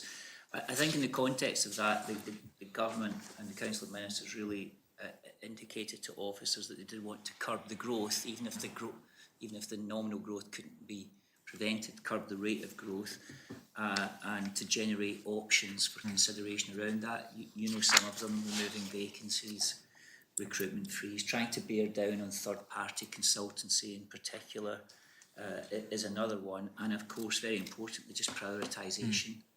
So in an area you're very familiar with, moving from having 302 live digital projects down to about 100, it takes time. It will take a couple of years for that to work its way through the system, but just trying to arrest the growth and trying to change the behaviour around going straight out to advertising for jobs, thinking consultant first rather than can I actually redeploy resources in the service. So we're embarking on some hard measures, but also trying to get some cultural shifts in behaviour. And, you know, we keep trying to generate different ways of doing that and test the political appetite. Yeah, no, thank you very much. Minister, I know the Council of Ministers have prioritised preschool education to try and support parents in particular. And I just wanted to know your view currently on the capacity issues and also the financial requirement for this work stream, and whether you believe that it is legitimate that we could potentially see full-time funding for preschool children across the board, or do you think that is not potential to happen, say, going into next term? Well, I think it is realistic. I'm not sure whether what we're talking about full-time. The proposal is for 15 hours, I think, in the current budget. 15 hours, yes. Agreed, 15 hours. And I think I firmly believe that is possible and doable, and so does the Education Minister. We're sort of, and I'm urging that to be expedited if possible, because it's something that will help with the affordability of living and help. You know, is that for all families. Children? 15 hours for all? Age two and up. But initially. All children, not just. So I think that there's a stage. So the plan is for stage 1, starting this year, is for children with additional needs, and then moving to all 2-year-olds from the following year. But the last conversation I had with the Minister is we could bring some of 2026 forward. We're looking at funding now and spending. And in relation to capacity, there was concern from the nursery sector initially, but I think everyone's now looking at the demographics and I think that's less of a concern now, and we're getting far more cooperation and support from the private sector. I'm just conscious of time. Okay. Do you think, Deputy Manager, you could just go to the last question? Yes, indeed, yes. I'd just also like to touch on the government and its stance on reducing red tape. Minister, it's often been mentioned, obviously, with the Chief Officer as well, who gave a talk about this. But where are we in terms of actually delivering on changes, say, to Jersey's legislation or government policies, and will this be done before this term of office? Andrew, do you want to? Yeah, start with I'd that say one? in that particular one, I mean, I'd say there's 3 parts to this. There's the almost pre-existing work which Deputy Morell's been overseeing around lots of little and some big things around barriers to business, which I'm sure he's given you chapter and verse on and could again. I think in the context of that theme in the CSP, the particular focus has gone into planning, which I think Deputy Lewis has spoken on publicly just recently in terms of trying to improve the user and customer experience with our planning teams, in terms both of customer experience but also turnaround times and so forth. So that's a particular focus. I think Deputy Lewis shared data publicly the other week showing progress we're making there. The other area that's a particular focus from the CSP is in trying to understand that better for the finance sector, where I think the Chief Minister's on record as saying these 2 areas are where we get the most incoming. So the Deputy Gorst is sort of knee-deep in discussions with the finance sector around how we can start to understand where the pinch points are, understand those areas where maybe there was a good reason in the past for having an initiative, but that may have changed. So those are the 2 areas where we're doing a fair bit of work, and I think Deputy Gorst, hopefully by the summer, we'll be in a position to say a lot more about that. Thank you. Could I very briefly check before we move on? You mentioned planning and obviously Deputy Lee's publishing some numbers.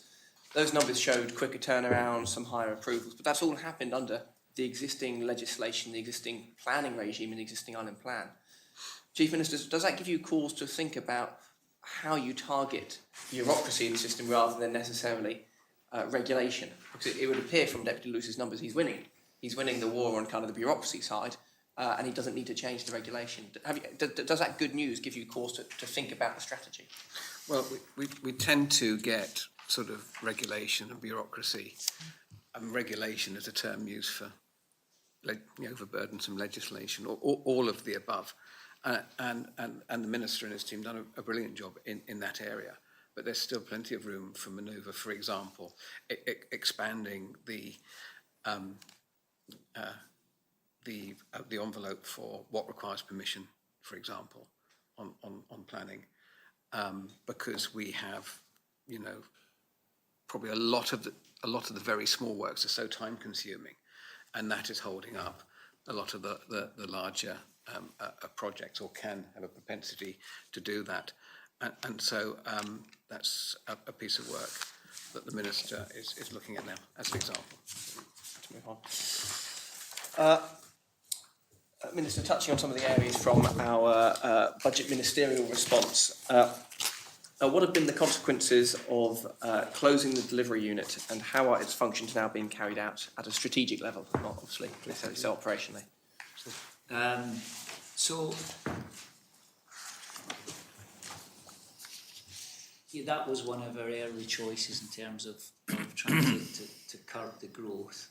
When we looked through the work of the delivery unit, and again, always good reasons why things are introduced and things are done, but we felt, for example, that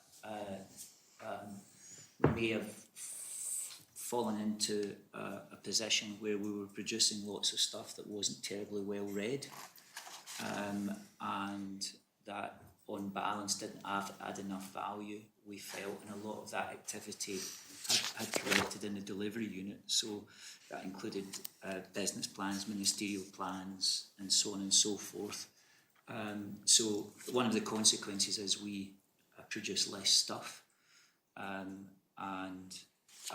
So if that resource has been deployed elsewhere. So you're now, for example, you don't have ministerial plans, business plans, budget plans. You have budget from the government, and you have a departmental business plan, which we referenced earlier. The second thing was that the delivery unit was a response, I think, of the previous government to a view that you couldn't get things done in government unless you had a central delivery unit, which was answerable to the Office of the Chief Minister or the Cabinet Office, as became. And of course, that was a view, this has been tried by governments in all sorts of places. It's an established policy mechanism. My assessment when it came in, how they stay up to date on project progress. You said less stuff is coming out. How are you going to ensure that the public and scrutiny are as informed as they were before? If beyond a delivery unit there's an ambition of less stuff. I'm not sure the delivery unit was there to provide any particular role or support of scrutiny. I think between what we regularly publish, coming to scrutiny, the written questions we get in the Assembly and so forth, my view is that if you take the budget as an example, because we're on that topic, you've got the annual report and accounts, you have the relevant ministers before scrutiny and chief officers, and you have written questions. That, in my view, in an era of prioritisation, 53% increase in public spending is ample, but obviously you might have different views, but I feel that's ample. Just to follow on that point briefly, I think one area where personally, and I've heard from members of the public, there's less stuff coming out is communications. I think that was one of your aims, that you didn't shy away from saying that. But has there been an unintended consequence in that putting out less communications means that it's effectively harder for the public, and I'll also admit for scrutiny and for members, to find reports and decisions, particularly on the state's website? I'd argue, yes, absolutely, but I'd be very keen to hear your thoughts. Well, I wouldn't have thought so, but there again, I'm inside the government and I have access to everything, and we're always mindful of that. I'm not sure we're suffering from less reports, because the Chief Executive said quite a lot of what was produced was never read, and a lot of cost and man hours went into producing it. And I would hope, and the officials can answer that doing less unnecessary, arguably unnecessary reports has provided more time to provide relevant information and make that public. The information is there, Yeah. it's how you get to it and find it. And before, things like the newsroom and regular press releases from communications used to ensure that there was an obvious trail for members of the public when they went on the government website. The newsroom they is listen to there. the radio, they hear a story, they want to read the full report, they click on there and they find it. Now that process is a lot harder. The newsroom is still there. Yeah, I have to confess, I've not heard this before, which might be on me, but I think I'll follow up with Could you take the that team feedback? and come back to you, because this is... But ministerial decisions and the newsroom still publish Yeah. every release and every MD. But if there's fewer releases, then Right. they're not publishing. Okay, understood. We can take that off. The ministerial response contained two of our recommendations were around digital, of which both the responses were to reject our recommendations. One about an architectural blueprint for digital projects to show how they are enabling repeatability, in essence, common standards. And in the response to that, one element that was highlighted to maybe ameliorate that was that an overall digital strategy is intended to be published in June. Are we still on track? Yes. Brilliant. Okay. And part of that same response said that a prioritised list of technology projects was due to be shared with scrutiny by the end of February 2025. Is that list available and can it be shared? I'm not sure whether it is available. If it is available, Yeah, sure, it can be shared. this one's on me rather than you. all right. It will be shared following safe passage at the Council of Ministers in 2 weeks' time, 3 weeks' time, so it's imminent. So it's coming through. Okay, and the architectural blueprint comment was in part, I think, in response to the commentary that having so many services and platforms, as you've mentioned, in projects running, has been a hard thing for the digital department to deal with. This was rejected, saying that in essence there is each chief officer and department is assessing the risk related to the prioritisation of technology, and also that it would be unfeasible to provide a blueprint that covered all projects. Maybe, Chief Executive, could you expand on the kind of the rationale to reject, given there might have been a position to perhaps agree in part to some of the principles, even if you felt the implementation would be slightly different? I think, as we've discussed in other committees, we're going through 4 careful steps on digital services because of the situations we found, I think, a couple of years ago. I won't go through all those 4 steps today, but they ultimately lead to the publication or the sharing of the strategy in June. On this particular issue of architectural blueprints, I'm familiar with that, of course, from other places, so I don't want you to feel it was dismissed out of hand. It was discussed, but I think the team's view, and it's one that I share, is that architectural blueprints are very useful when you're at the start of things to set things out. Whether it's useful to try and retrospectively apply them to an existing estate of projects, and as you mentioned, hundreds of systems, or trying to take a universal approach to that complex estate, I was very concerned on behalf of the team that they would spend a lot of effort documenting and redocumenting the past, when in the first instance we want them to prioritise and rationalise. As part of the strategy going forward, I think it's a very valid idea, the introduction as standard of architectural blueprints. I'm not sure it's as good an idea when we look at it retrospectively, trying to apply it retrospectively. Okay. I think there may have been a misunderstanding crosswise as to what we probably felt was useful in that exercise. Sure, Maybe we'll talk about it. Apologies if that's the case. Lastly, really quickly, because I want to hand back to the Chair, Minister, this digital strategy, is there any political element within this, maybe about what you want, how you prioritise public services, and if so, have you been part of the work stream that's created this digital strategy, or has one of your assistant chief ministers? So I've been leading on it with the team there, and it's trying to recall the answer to the written question on this, but I can't recall it off the top of my head what it covers. But it's aimed at, we've called it a bit of a back to basics to reset, and it builds on the work that Deputy Wickington and you started upon. Okay. Thank you. Part of the budget review that this panel did, we made a recommendation to take forward considerations for how gender responsive budgeting could be implemented in the future. That recommendation was rejected, but during our budget review hearing, you did confirm that that was an area you would be happy to take forward. So can you just tell us some more about why you rejected that recommendation, and what was your rationale for doing so? Well, referring to the comment, which considers the effect of policies and all protected characteristics,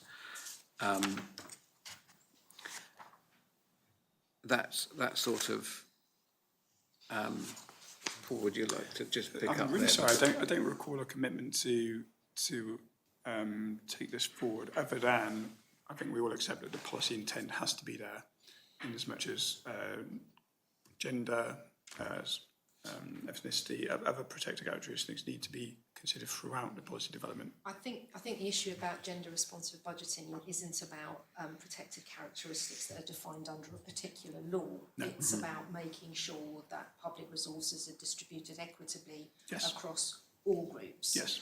And the focus is on looking across our budget process and understanding whether other groups are disadvantaged, particularly by the allocation of funds, etc. So the Chief Minister did give a clear indication in the budget hearing that he would be happy to take that forward. So when we made the recommendation in our report, when it was subsequently rejected, hence my question about can the Chief Minister articulate why he rejected it?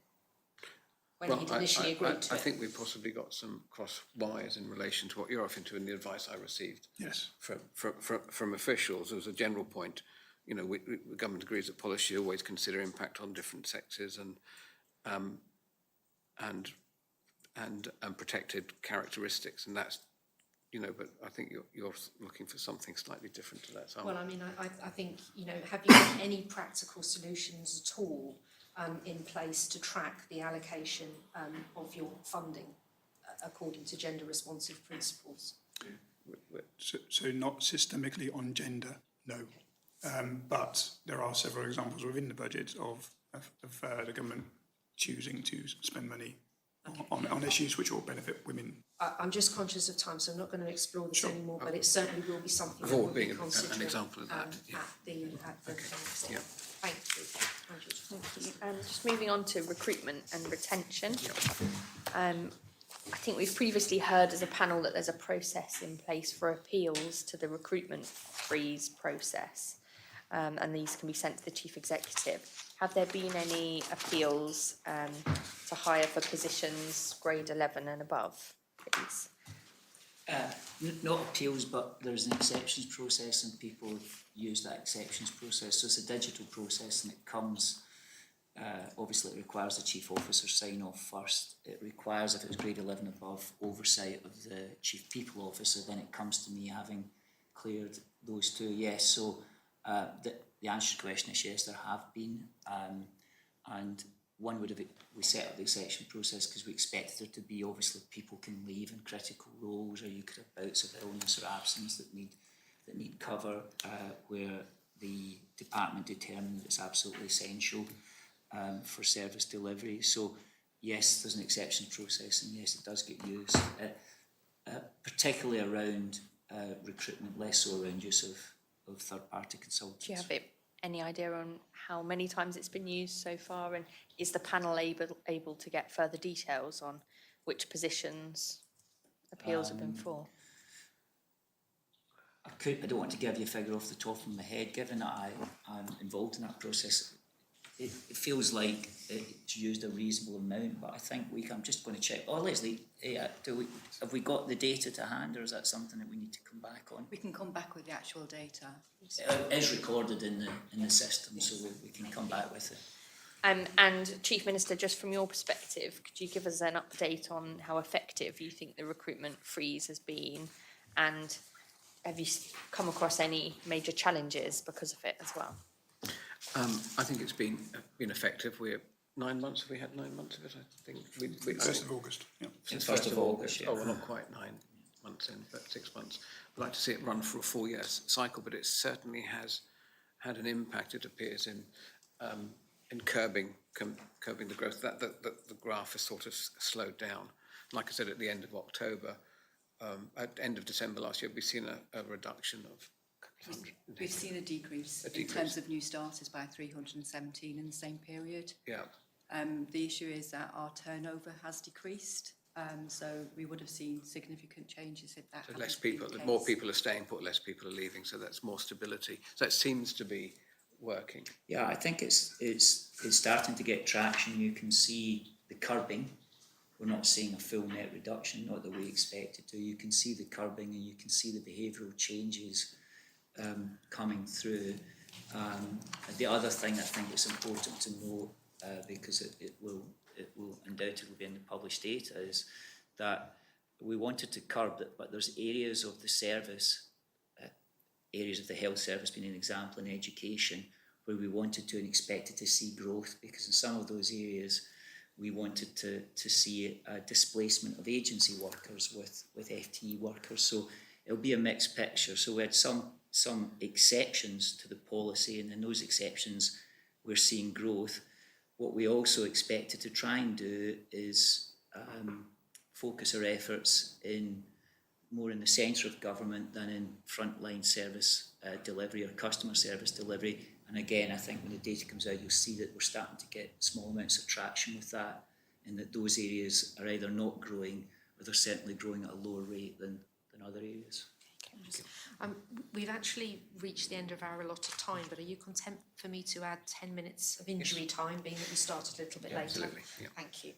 Okay, and just if there's been any major challenges, are there any areas that are really struggling with the freeze? Well, not, Andrew could probably best place to answer that. There's always a bit of, there will be pushback. Because again, we've had a culture of perceive to need another member of staff, we'll employ one. And now actually I think that that's not always the solution. So it means that workloads have to be I think it's fair to say carefully that considered and distributed. Yeah. a couple of departments regularly petition that it's tough, and we're empathetic to that with the exceptions process.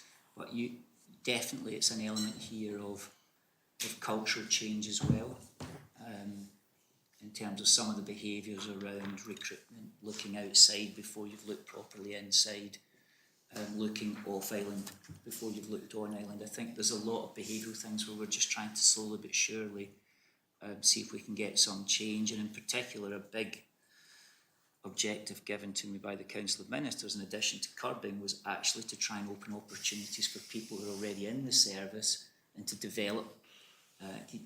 We talk a lot about development, but sometimes the best form of development is just to get an opportunity, and we're trying to open up those opportunities by slowing down this sort of culture of always thinking outside before you think inside. And those two departments are... Well, I don't want to put those two departments in the slot because those are private discussions with the chief officers. But I think if you're asking me if there are a few areas who regularly petition, the answer is yes. Thank you. Thank you very much, Chair. Questions, please? Minister, I'd just like to have your stance on frontline services and whether you feel that there is a sufficient supply of labour across the board, or whether there are potential struggles at the moment, and if so, how are we then going to overcome them? Well, I mean, we're suffering from, I think, a global skills shortage in some areas, not least health. We know the challenges around there. That's partly the catalyst for the review of how we're going to deliver health through staff in the future. But the recruitment freezes haven't extended to frontline services with the view that we wanted to make sure those were properly resourced. And as Andrew alluded to, the figures show that whilst we've curbed the growth and in some reduced the numbers, we've seen increases in health and education because there were shortfalls in the staff there. Leslie might be in a better place to put a bit more detail around that. We have seen positive improvements in terms of health, specifically in nurses, and in terms of sites. We've seen significant increases in terms of teachers, teaching assistants. We did have recruitment drive with the school lunches in terms of catering assistants. So in the areas that we were struggling in 2023, we have seen improvements because we've been able to concentrate our resources in those recruitment areas. Yeah, thank you very much. Chief Minister, I think it's quite important that I ask you this next question. What is the labour requirement for the multi-site healthcare facilities? Obviously, we're speaking about frontline services and there are so many people employed at the moment, but do you know what the figure will be once everything is up and running? We'd have to refer to the business plan, which I don't have in front of me, but that information... You can provide that information. Yeah, it's all in the business plan. Yeah. Okay, thank you. Can you just update us on any further redundancies and the impact where redundancies have already occurred? So in terms of redundancies and voluntary redundancies for 2024, we've had 28. But what I would like to say is a number of those have been fixed-term contracts, and if they've been over 2 years, we have to pay redundancy. So we haven't seen significant redundancies or voluntary redundancies for 2024. What we have been doing is concentrating on internal transfers and redeployments, and so that is where we've been actually progressing in those areas, and also looking at opportunities for all employees, not just those senior recruitments, to give them career development and career progression. Thank you. That all sounds very positive, actually. It does sound very positive. Thank you. You'll be pleased to know I've got the last couple of questions. Freedom of information. For the benefit of the public, obviously there was some quite concern about some of the announcements that have been made about curbing the public's access to freedom of information. And I guess as a solution to that, you've asked Deputy Ferry to pick this up. So can you briefly outline the work underway in the area to review freedom of information and give us some idea of immediate aims and deliverables? Yep, thank you. So, yeah, I've been tasked with seeing this piece of work through to the end of the year, and I plan to review the legislation. We've had it in place for 10 years now, and we can learn from other jurisdictions and how it's working well in other jurisdictions. But fundamentally, for me, it was brought in to give the public the right to know. So we need to preserve that whilst finding better ways of getting information out to people. So very often, people are just asking for information which we very often hold. So we need to make it easier for people to find that information and be proactive in the way that we're publishing that information. So in the UK, they very often rely on the concept of publication schemes, and we've got some really good examples internally. Statistics Jersey is a good example, where they are very proactive on the information that they disseminate to the public. So we need to push that model throughout other departments. I think another thing that I'm looking at is in the UK, government is one scheduled public authority, and in Jersey they are separate scheduled public authorities, which can add layers and complexity. So I'll be looking at how we can perhaps change that. So any changes will make it easier for people to get information, and it will make it cheaper for government. So we're also looking at digital solutions. You know, so many websites now, you can go on and you get a chat bot that just, what is your question? You can put in your question, and that can harvest the information for you and just deliver it. Whilst there would be an expense in setting that up initially, you know, the ongoing expense of freedom of information is beyond the scope when the law came out. That in the first years we used to get, you know, it was literally a couple of hundred of requests. Last year we had over 1,000. So it is an expensive, unwieldy piece of legislation that we've got, or the way that we're administering it is very labour intensive. And of course, it's not just about finding the information. In some cases, it has to be redacted. In some cases, we need legal advice before we can produce that information. So there is a lot of costs behind it.